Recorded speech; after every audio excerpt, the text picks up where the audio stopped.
The Eberhards owned a home computer, which Roy was allowed to use for homework assignments and for playing video snowboard games. He was good at browsing the internet, so with no difficulty, he was able to Google up plenty of information about the burrowing owl. For instance, the type found in Florida went by the Latin name of Athene cunicularia floridana, and had darker feathers than the western variety. It was a shy little bird and, like other owls, was most active after dark. Nesting usually occurred between February and July, but fledglings had been observed in dens as late as October. Systematically, Roy scrolled down the search items one by one until he finally hit the jackpot. He printed out two single spaced pages, zippered them into his backpack, and hopped on his bicycle. It was a quick ride to the Coconut Cove City Hall. Roy locked up his bike and followed the signs to the building and zoning department. Behind the counter stood a pale, freckle faced man with pinched looking shoulders. When the man failed to take notice of him, Roy boldly stepped forward and requested the file from Mother Paula's All American Pancake House. The clerk seemed amused. Do you have a legal description? Of what? The property. Sure, it's the corner of East Oriole and Woodbury. The clerk said, That's not a legal description. It's barely even a proper address. Sorry, it's all I've got. Is this for a school project? The clerk asked. Why not? Mused Roy. Yes, he said. He didn't see the harm in a tiny fib if it helped save the owls. The clerk told Roy to wait while he cross-checked the street location. He returned to the counter carrying a fat stack of files in his arms. Now, which one of these did you want to see? He asked with a slight smirk. Roy stared in bewilderment. He had no idea where to begin. The one with all the construction permits? He said. The clerk pawed through the stack. Roy had a gloomy feeling that the forms and documents were written in such technical terms that he wouldn't be able to understand them anyway. It'd be like trying to read Portuguese. That file's not here, the clerk said, carefully tidying the tall pile. What do you mean? Roy asked. The folder with all the permits and inspection notices. It's been checked out, I guess. By who? I'll have to talk to my supervisor, the clerk said. And she's already left for the day. The office closes at 4:30 and it's already, let's see, 4:27. For emphasis, he tapped the face of his wristwatch. Okay, I'll be back tomorrow, Roy said. Maybe you should choose another topic for your project. The clerk's tone had no artificial politeness. Roy smiled coolly. No thanks, mister. I don't give up that easy.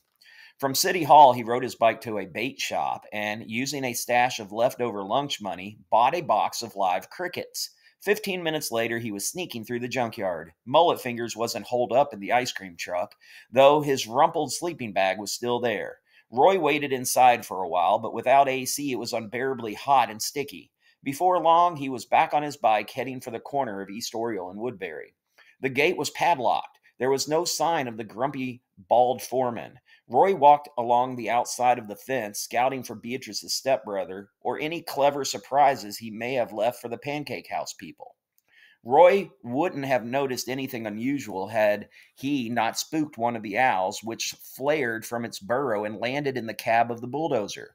That's when Roy saw that the seat was missing. He immediately checked the other earth-moving machines and found the same thing.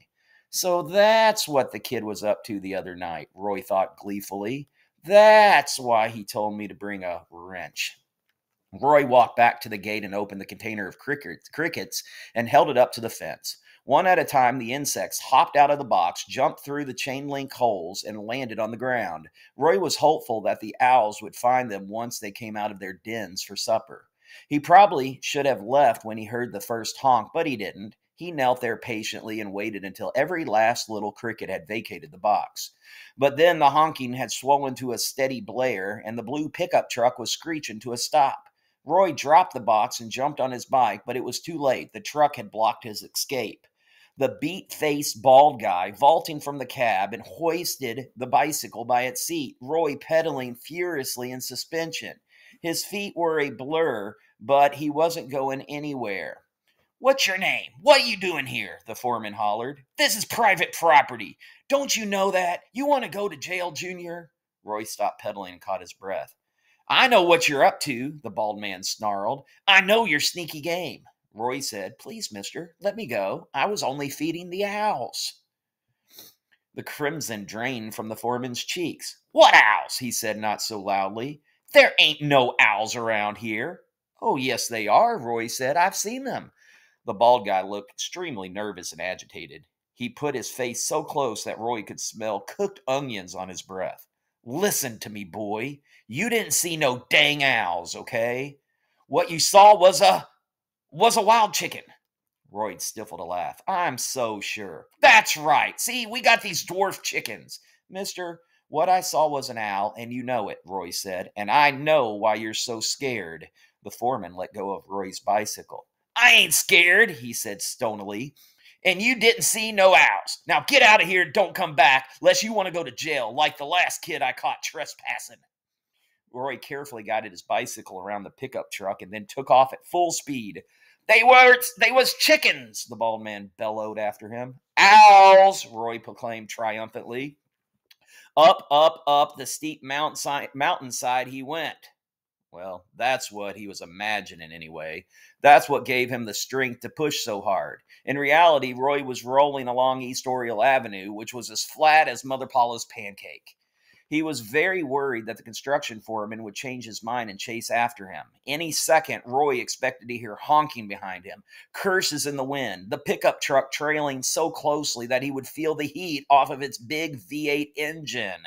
So Roy didn't look back and he didn't slow down. He pedaled as fast as he could, his arms taut and his legs burning. He wouldn't stop until he reached the crest of his imaginary Montana mountain and coasted downhill into the coolness of the valley.